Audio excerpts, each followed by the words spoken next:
محترم بزرگوں، عزیز دوستوں اور حاضرین جمعہ، گزشتہ 2 جمعوں سے آپ واقعہ معراج تفصیل کے ساتھ ملاحظہ فرما رہے ہیں۔ اس دور کے بہت سے لبرل لوگوں نے جو اپنے آپ کو مسلمان بھی ظاہر کرتے ہیں اور اس کائنات کے متعلق یہ بھی تصور کرتے ہیں کہ اس کائنات کو چلانے والی کوئی ذات نہیں ہے بلکہ یہ کائنات خود بخود چل رہی۔ ایسے ہی لوگوں نے معراج کے واقعے کو یہ کہہ دیا کہ یہ صرف ایک خواب ہے، حالانکہ قرآن پاک کی آیت اور احادیث شریف اور حدیثیں میں 1-2 صحابی سے نہیں بلکہ تقریباً 2 درجن صحابہ کرام سے مروی روایات اور معراج کے متعلق بات یہاں تک پہنچی تھی کہ اللہ تبارک و تعالی نے حضور پاک صلی اللہ علیہ وسلم کو حضرت ام ہانی کے گھر سے جبرائیل امین کے ذریعے مسجد حرام میں لائے اور مسجد حرام سے پھر مسجد اقصی کا سفر ہوا اور پھر مسجد اقصی سے آسمانی دنیا کا سفر ہوا۔ 7 آسمان کو پار کرنے کے بعد اللہ کے نبی صلی اللہ علیہ وسلم سدرۃ المنتہا کے پاس پہنچے۔ سدرۃ المنتہا یہ وہ جگہ ہے کہ جب اللہ تبارک و تعالیٰ کی طرف سے فرشتوں کو کوئی حکم ملتا ہے تو وہاں آ کر کے رک جاتا ہے۔ پھر جو سرداران فرشتہ ہیں وہ تمام فرشتوں کے درمیان امور کو تقسیم فرماتے ہیں۔ اسی طریقے سے دنیا کا کوئی معاملہ جب اللہ تبارک و تعالیٰ کے پاس جاتا ہے تو سدرۃ المنتہا کے پاس رک جاتا ہے اور پھر وہاں سے اللہ تبارک و تعالیٰ اپنی قدرت اور اپنی جلال سے اس کو اٹھا لیتے۔ اس کے آگے صریف الاقلام مقام ہے جو انسانوں اور تمام مخلوقات کی تقدیر لکھنے پر مامور ہے۔ اللہ کے نبی صلی اللہ علیہ وسلم نے اس قلم کی آواز بھی سنی۔ پھر یہ ہے کہ اللہ کے نبی صلی اللہ علیہ وسلم نے اللہ تبارک و تعالیٰ کا دیدار فرمایا ہے یا نہیں فرمایا ہے، اس میں صحابہ کرام کی 2 جماعت، لیکن اکثر صحابہ کرام کی رائے یہی ہے کہ اللہ تبارک و تعالیٰ کا دیدار ہوا ہے اور سر کی آنکھوں سے ہوا ہے، اور اللہ تبارک و تعالیٰ سے حضور پاک صلی اللہ علیہ وسلم نے کلام بھی فرمایا، اور اللہ کی کیفیت کیا ہے اس کو حضور پاک صلی اللہ علیہ وسلم نے فرمایا کہ میں اپنے الفاظ میں اس کو بیان نہیں کر سکتا۔ اور معراج اللہ تبارک و تعالیٰ نے یہاں 4 تحفے امت کے لیے حضور پاک صلی اللہ علیہ وسلم کو دیے۔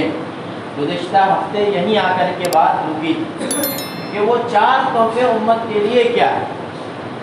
سب سے پہلا تحفہ اور سب سے بڑا تحفہ اور سب سے قیمتی تحفہ جو اس امت کے لیے ہے وہ ہے نماز۔ روزے کی فرضیت ہوئی، جبرائیل امین کو قاصد بنا کر کے اللہ نے بھیج دیا۔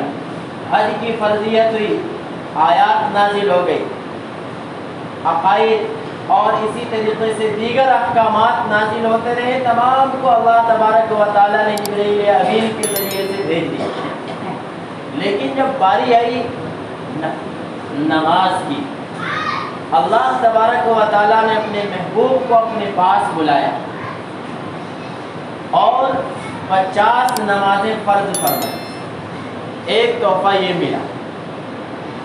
دوسرا تحفہ ملا سورہ بقرہ کی جو آخری دو آیت ہے، آمن الرسول بما انزل الیہ من ربہ، یہاں سے لے کر کے اور اخیر تک فانصرنا علی القوم الکافرین، یہاں تک یہ دو آیتیں اللہ تبارک و تعالیٰ نے معراج میں حضور پاک صلی اللہ علیہ وسلم کو عطا فرمایا۔ اور ایک تیسرا عظیم تحفہ اس امت کو عطا فرمایا کہ اللہ تبارک و تعالیٰ نے اعلان فرما دیا کہ اگر آپ کی امت میں سے کوئی فرد پوری زندگی میں اگر شرک نہ کرے تو اللہ تبارک و تعالیٰ آخر میں اس کو جنت میں ضرور داخل فرمائے۔ شرط یہ ہے کہ وہ شرک سے بیزار ہے، اور شرک کے علاوہ اللہ تبارک و تعالیٰ جتنے بھی گناہ ہیں ہر ایک کو معاف فرمائے۔ آیت کے اندر بھی اللہ نے اعلان فرمایا ان اللہ لا یغفر ان یشرک بہ ویغفر ما دون ذلک لمن یشاء ومن یشرک باللہ فقد افتری اثما عظیما، کہ اللہ تبارک و تعالیٰ شرک کو معاف نہیں فرمائے گا۔ شرک کہتے ہیں اللہ تبارک و تعالیٰ کی ذات و صفات میں کسی اور کو شریک ٹھہرا، جیسے ہمارے دل میں ہے کہ ہمارا عقیدہ ہے کہ اللہ تبارک و تعالیٰ کی ذات سے ہی سب کچھ ہوتا ہے، اور اگر ذرہ برابر بھی دل میں یہ شک آ گیا کہ اللہ سے تو ہوتا ہی ہے لیکن کسی اور سے بھی کچھ ہوتا ہے، یہی شرک ہے۔ اللہ تبارک و تعالیٰ بارش تو برساتا ہی ہے لیکن کوئی اور بھی ہے جو بارش برسا سکتا ہے۔ اولاد اللہ تبارک و تعالیٰ ہی دیتا ہے لیکن فلاں جگہ پہ فلاں مقام ہے وہاں بھی اولاد ملتی ہے، یہی سب چیزیں شرک کی۔ خدا کی خدائی میں ملاوٹ کرنا، خدا کی خدائی ذات و صفات میں ذرہ برابر بھی ملاوٹ کرنا، یہ شرک کہلاتا ہے۔ یہ تیسرا عظیم تحفہ اللہ تبارک و تعالیٰ نے اس امت کو دیا ہے۔ اور چوتھا تحفہ یہ عطا فرمایا کہ اگر اس امت میں سے کوئی شخص نیکی کا صرف ارادہ کرے، نیکی نہ کرے، صرف نیکی کرنے کا ارادہ کرے، ابھی اس نے نیکی نہیں کی، صرف ارادہ اور نیت کی، تب اللہ تبارک و تعالیٰ اس پر ایک اجر لکھتے ہیں۔ اور اگر وہ نیکی کر لیا جس کی اس نے نیت کی اور جس کا اس نے ارادہ کیا تو اس ایک نیکی کو 10 گنا بڑھا کر کے اللہ تبارک و تعالیٰ اس کے کھاتے میں لکھتے ہیں۔ اسی طریقے سے دوسرا پہلو ہے کہ اگر کوئی شخص برائی کا ارادہ کرے تب فرشتوں کو روک دیا جاتا ہے کہ ابھی کچھ مت لکھو۔ برائی کی نیت کی، برائی کا ارادہ کر لیا بندہ لیکن ابھی کچھ لکھا نہیں گیا اس کے کھاتے میں، اس کے نامہ اعمال میں۔ اگر وہ برائی کر لیا نیت کرنے کے بعد تب ایک ہی گناہ لکھا جائے گا اس کے ساتھ۔ یہ چوتھا بڑا اور عظیم تحفہ ہے، ورنہ اس سے پہلے امتوں کا حال یہ تھا کہ اگر کوئی شخص رات میں کوئی گناہ کرتا تھا تو صبح اپنے دروازے پہ لکھا ہوا پاتا تھا کہ رات میں اس نے چوری کی ہے، رات میں اس نے زنا کیا ہے، رات میں اس نے فلاں گناہ کیا۔ یہ 4 تحفے اللہ تبارک و تعالیٰ نے حضور پاک صلی اللہ علیہ وسلم کو اس امت کے لیے عطا فرمایا۔ اللہ کے نبی معراج سے واپس آ رہے تھے، راستے میں حضرت ابراہیم سے بھی ملاقات ہوئی۔ حضرت ابراہیم علیہ السلام نے پوچھا کہ کیا حکم ملا اور کیا تحفہ ملا؟ اللہ کے نبی نے فرمایا کہ یہ تحفہ ملا ہے۔ حضرت ابراہیم خاموش ہو گئے، کیونکہ حضرت ابراہیم خلیل اللہ ہے اور مقام خلت اور مقام دوستی یہ ہے کہ جو بھی حکم ملا اس کے آگے سر تسلیم خم۔ آگے بڑھے، حضرت موسیٰ علیہ السلام سے ملاقات ہوئی۔ موسیٰ کلیم اللہ ہے اور مقام تکلم مقام ناز کہلاتا ہے۔ حضرت موسیٰ نے کہا کہ کیا ملا؟ اللہ کے نبی صلی اللہ علیہ وسلم نے فرمایا 50 وقت کی نمازیں۔ حضرت موسیٰ علیہ السلام کہنے لگے کہ میں اس سے پہلے بنی اسرائیل کو آزما چکا ہوں، ان کے اوپر صرف 2 وقت کی نماز فرض تھی، جس کو ادا کرنے میں بھی وہ امت کوتاہی کرتی تھی، اور آپ کی امت کے لیے 50 وقت کی نمازیں تو بہت زیادہ ہیں، آپ کی امت مشکلات میں پھنس جائے گی، اس لیے فرجی الی ربک، آپ اپنے پروردگار کے پاس جائیے اور تخفیف کا سوال کیجیے۔ اللہ تبارک و تعالیٰ کے پاس حضور پھر واپس گئے تو اللہ تبارک و تعالیٰ نے 10 نمازیں کم کر دی، باقی رہ گئی 40۔ پھر آئے واپس موسیٰ علیہ السلام سے ملاقات ہوئی، حضرت موسیٰ نے کہا کہ کتنی کم ہوئی؟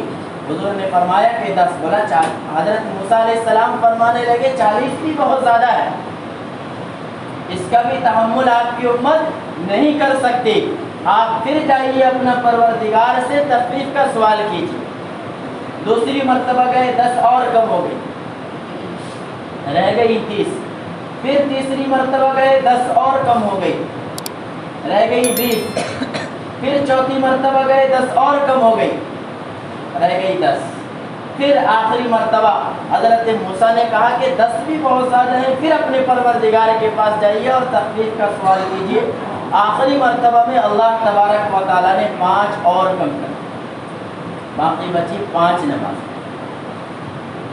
اللہ تبارک و تعالیٰ نے ندا فرمائی کہ لا تبدیل لکلمات اللہ، ہمارے یہاں باتیں بدلی نہیں جاتی کہ اگر ہم نے 5 نمازیں باقی رکھی ہے تو 5 کا ثواب بھی 5 ہی ہو، بلکہ آپ کو جو یہ تحفہ ملا ہے کہ امت میں سے کوئی شخص اگر 1 نیکی کرے تو اس کو 10 گنا بڑھا کر کے لکھا جائے گا، تو 5 دائیں 50۔ ادا کرنے میں اور شمار کرنے میں اور فرضیت کے اعتبار سے تو یہ 5 باقی رہ گئی، لیکن ثواب کے اعتبار سے اللہ نے 50 ہے، کیونکہ اللہ نے چوتھا تحفہ یہی دیا کہ اگر آپ کی امت میں سے کوئی شخص 1 نیکی کا ارادہ صرف کرے تو 1 نیکی لکھی جائے گی اس کے حق میں، اور اگر اس نیکی کو کر گزرے تو اس کو 10 گنا بڑھا کر کے اللہ تبارک و تعالیٰ لکھتا ہے۔ تو یہ 5 نمازیں جو ادا کرے گا اللہ تبارک و تعالیٰ اس کو 50 نمازوں کا ثواب عطا فرمائے۔ اللہ کے نبی صلی اللہ علیہ وسلم کی واپسی ہو گئی، حضرت ام ہانی کے گھر میں تشریف لائے۔ اچھا، اللہ کے نبی جب معراج پہ تشریف لے گئے تھے تو کائنات کو بالکل ساکت کر دیا گیا،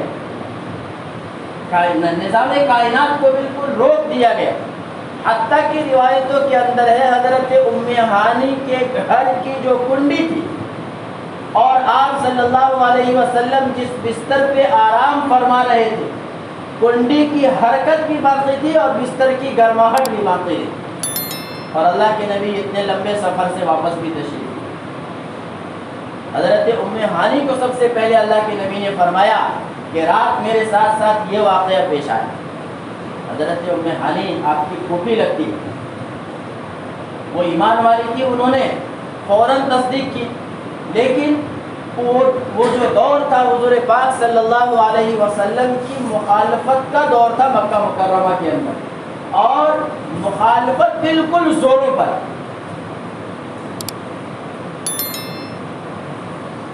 اللہ کے نبی صلی اللہ علیہ وسلم باہر تشریف لانے لگے، حضرت ام ہانی نے پیچھے سے حضور کا دامن پکڑ لیا اور کہا کہ آپ کسی اور کے سامنے یہ واقعہ بیان نہ کریں، ورنہ کیا ہوگا، لوگ مذاق اڑائیں گے۔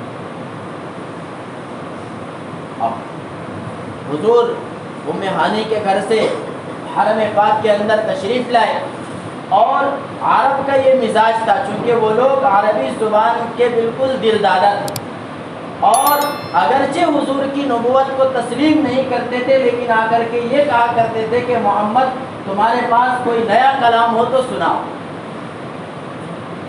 آئے اور کچھ لوگ آئے اور کہنے لگے کہ محمد کوئی نیا کلام اگر تمہارے پاس ہو تو وہ سناؤ۔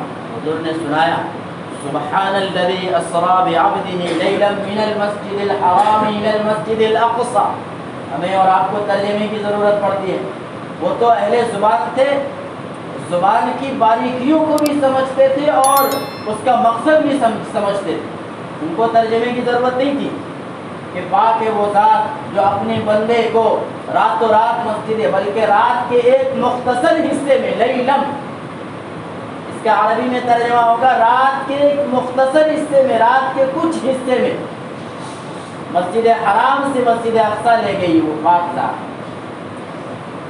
لوگ اپنے سر کو پیٹنے لگے, تالیاں بجانے لگے, شور مچانے لگے. جیسے ہی کچھ لوگوں نے یہ کلام سنا فوراً پورے مکہ کے اندر شور مچانے لگے کہ دیکھو دیکھو, ہم تو شروع سے کہتے تھے یہ دیوانگی کی باتیں کرتا ہے, پاگل پن کی باتیں کرتا ہے, آج تو اس کا سارا راز فاش ہو گیا. چونکہ اس دور میں بھی اہل عرب جو مکہ مکرمہ کے اندر مقیم تھے, ان کا ملک شام آنا جانا تھا تجارت کے غرض سے, اور مکہ مکرمہ سے تیز و سواری بھی اگر جاتی تھی تو 1 مہینے کا سفر تھا اس زمانے میں. تو اگر کوئی فلسطین جائے اور آئے تو کتنے دن چاہیے؟ 1 مہینہ جانے کے لیے اور 1 مہینہ آنے کے لیے, 2 مہینے مکمل. اگر کوئی شخص اس زمانے میں جاتا اور آتا اور کچھ دیر مسجد اقصی کو دیکھتا تو اس کے لیے بھی 2 مہینے کی ضرورت پڑتی.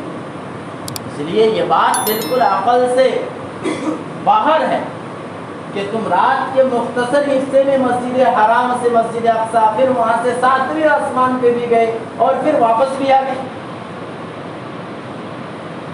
لوگوں نے شور مچانا شروع کر دیا اور کہا کہ آج تو دودھ کا دودھ اور پانی کا پانی ہو گیا.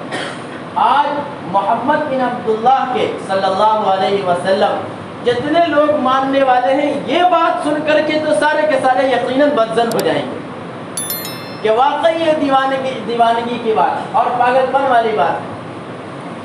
دوڑے دوڑے لوگ سب سے پہلے پہنچے حضرت ابوبکر صدیق کے پاس کہ ان کا سب سے قریبی دوست اور سب سے زیادہ ماننے والا یہی ہے. پہنچے اور کہنے لگے کہ دیکھو ایک آدمی ہے, اگر کوئی یہ کہے, اس انداز سے نہیں کہا کہ حضور ایسا فرما, کہنے لگے کہ اگر کوئی یہ کہے کہ میں رات کے ایک حصے میں مسجد حرام سے مسجد اقصی گیا, پھر وہاں سے 7واں آسمان پہ گیا, تو اس کو کیا کہیں گے؟ حضرت ابوبکر بھی تھوڑی دیر کے لیے بالکل چونک گئے کہ بھلا ایسا کیسے ہو سکتا ہے.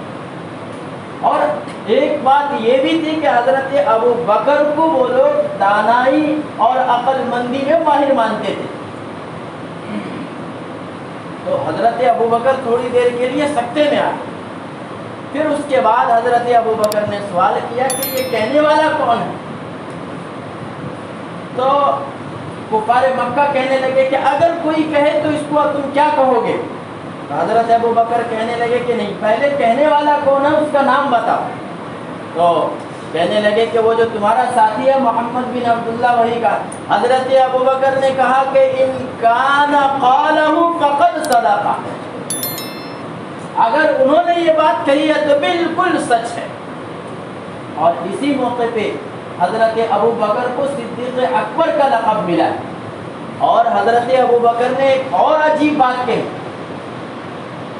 حضرت ابوبکر کا جو سکتے میں آنا تھا یا تھوڑی دیر کے لیے رکنا تھا, نعوذ باللہ شک کی بنیاد پہ نہیں تھا. اور حضرت ابوبکر نے اس سے بھی آگے کی بات کہی, کہا کہ تم یہ کہتے ہو کہ محمد مسجد حرام سے مسجد اقصی اور پھر 7واں آسمان پہ گئے, میں تو اس سے بھی زیادہ حیرت زدہ بات کو مانتا ہوں, تعجب کی بات کو مانتا ہوں کہ محمد کے پاس روزانہ ایک فرشتہ اللہ کے پاس سے وہی لے کر کے آتا ہے, اور اس کی ہم تائید کرتے ہیں, اس کی تصدیق کرتے ہیں کہ روزانہ جبرائیل امین وہی لے کر کے اللہ کے نبی کے پاس آتے ہیں. میں جب اس کی تصدیق کرتا ہوں تو یہ کون سی بڑی بات ہے کہ ایک دن اللہ نے اپنے محبوب کو اپنے پاس بلا لیا, تو اور آسان کام ہے. سبحان اللہ. پھر اس کے بعد حضرت ابوبکر صدیق مسجد حرام میں تشریف لائے. مسجد حرام میں ایک شور کا ماحول بنا ہوا تھا, سب اپنی اپنی زبان میں تبصرہ کر رہے تھے, اپنے اپنے طور پر کہ یہ دیکھو آج پاگل ہو گیا، آج کیا کہہ دیا، اتنی بڑی بات کہہ دی جو نہیں کہنی چاہیے تھی، یہ ممکن ہی نہیں ہے۔ یہ حضرت ابوبکر آئے اور انہوں نے سب کو کہا کہ تم لوگ سب خاموش ہو جاؤ۔ اور ایک روایت میں ہے کہ حضرت ابوبکر نے خود سوالات شروع کیے، اور دوسری روایت کے اندر ہے کہ کفار مکہ کے کچھ لوگوں نے سوال کیے۔ حضرت ابوبکر نے سب کو خاموش کر دیا اور اس کے بعد کہا کہ اگر تم لوگ ایسا کہتے ہو تو ابھی میں حضور سے سوال کرتا ہوں، یا رسول اللہ انہیں بتلائیے کہ مسجد اقصی کے اندر ستون کتنے، مسجد اقصی کے اندر کڑیاں کتنی لگی ہوئی۔ حضور فرماتے ہیں کہ اس سوال سے مجھے بے حد بے چینی ہو گئی۔ اگر کوئی شخص جائے ہی تو بھلا اس کو ستون اور کڑی اور کھمبوں کا کیا علم ہوگا؟ آپ اتنے دنوں سے اس مسجد میں نماز پڑھتے ہیں، جو سب سے پرانے مصلی ہیں ان سے یہ پوچھ لیجئے کہ اس مسجد کے اندر کڑیاں کتنی لگی ہوئی، ابھی بغیر دیکھے بتلا تو ان کے لیے بھی بتانا مشکل ہو جائے گا، حالانکہ وہ کئی سالوں سے اس میں نماز پڑھتے۔ تو جو چند لمحے کے لیے گیا ہو ان کے لیے بتلانا تو کتنا بڑا مشکل ہو۔ اور چونکہ یہ جو کفار مکہ تھے ان کا سفر برابر ہوتا رہتا تھا مسجد اقصی، اور اس وقت مسجد اقصی عیسائیوں کے زیر نگی تھا، وہ ایک چرچ کی شکل میں تھا۔ آگے ایک واقعہ اس سے بھی متعلق ہے، تو حضور فرماتے ہیں کہ اللہ تبارک و تعالیٰ نے مسجد اقصی کو بالکل میری نظروں کے سامنے کر دیا، اور جو جو سوالات انہوں نے کیے وہ سب میں دیکھ دیکھ کر کے بتلانے لگا۔ جب یہ سوالات بھی میں نے بتلا دیا، جوابات بھی میں نے دے دیے، اس کے بعد کچھ لوگوں نے کہا کہ محمد نے سچ کہا، لیکن وہی ہے خاندان پرستی ہے اور انا پرستی ہے کہ ساری چیزوں کے حق ظاہر ہونے کے باوجود ایمان نہیں لائیں گے۔ نحن وجدنا آبانا، اپنے آبا و اجداد کے دین کو چھوڑ نہیں سکتے۔ اس کے بعد حضور نے کہا کہ دیکھو مکہ سے ایک قافلہ گیا ہے ملک شام تجارت کے لیے، اور فلاں مقام پر جب میں گزر رہا تھا تو ان کا ایک اونٹ ہماری سواری کی روشنی کی وجہ سے بھٹک گیا تھا۔ میں نے اوپر سے اس قافلے والوں کو آواز دی کہ تمہارا اونٹ فلاں جگہ پہ ہے، اور قافلے کے بعد لوگوں نے کہا کہ یہ محمد بن عبداللہ کی آواز ہے۔ اور ایک روایت میں ہے کہ حضور جب اس قافلے کے پاس سے گزرے تو حضور نے ان کو سلام کیا، پھر بعض لوگوں نے کہا کہ یہ محمد کی آواز ہے، ہم ان کی آواز کو پہچانتے ہیں۔ چنانچہ اس آواز کو سن کر کے وہ اس جگہ پہ اونٹ کو تلاش کرنے کے لیے گئے، ان کا اونٹ مل گیا۔ حضور فرماتے ہیں کہ دیکھو جب میں واپسی میں تھا تو ایک مقام پہ پہنچا تھا جس کا نام مقام زجنان ہے۔ وہاں پہنچا تو وہ قافلے والے سو رہے تھے اور ان کے ایک برتن میں پانی رکھا ہوا تھا، اور برتن ڈھکا ہوا تھا۔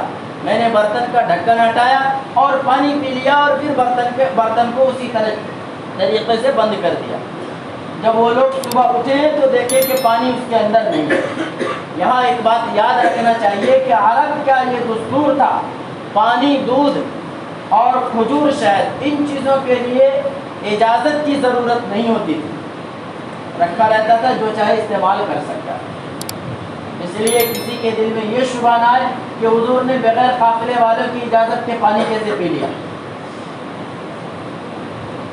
یہ دونوں باتیں حضور نے اہل مکہ کو بتلائی۔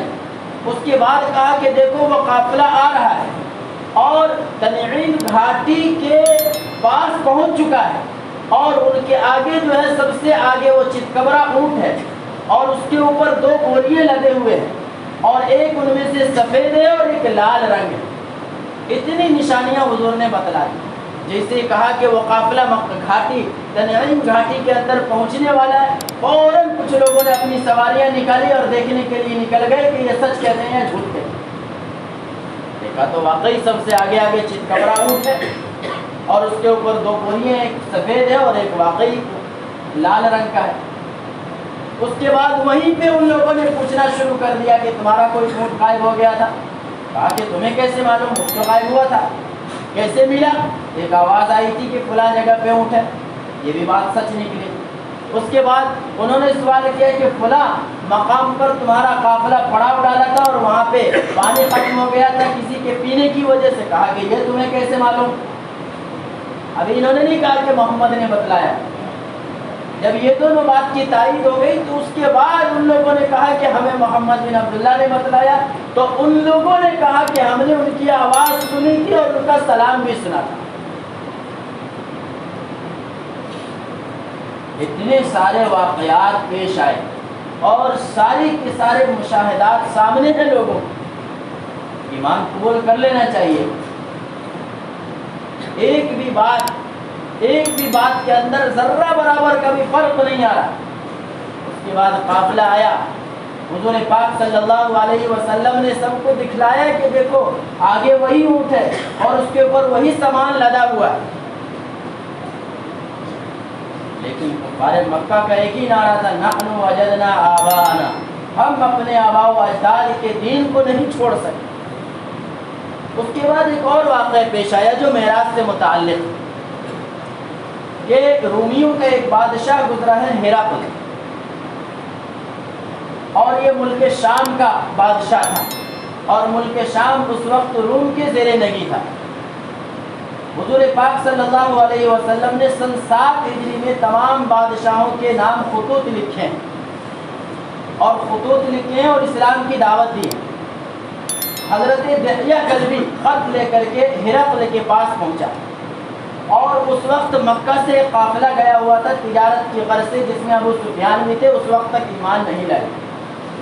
جیسے ہی یہ خط حضور کا ہرقل کے پاس پہنچا تو ابو سفیان اور یہ جو قافلہ پہنچا ہوا تھا، انہوں نے کہا کہ آج اس بادشاہ کو بدزن کرنے کا بہترین چانس ہے کہ ہم وہی واقعہ کہیں گے کہ یہ محمد بن عبداللہ جن کا خط آپ کے پاس آیا ہے، یہ کہتے ہیں کہ میں ایک رات میں مسجد حرام سے مسجد اقصی گیا اور وہاں سے 7 آسمان پہ گیا۔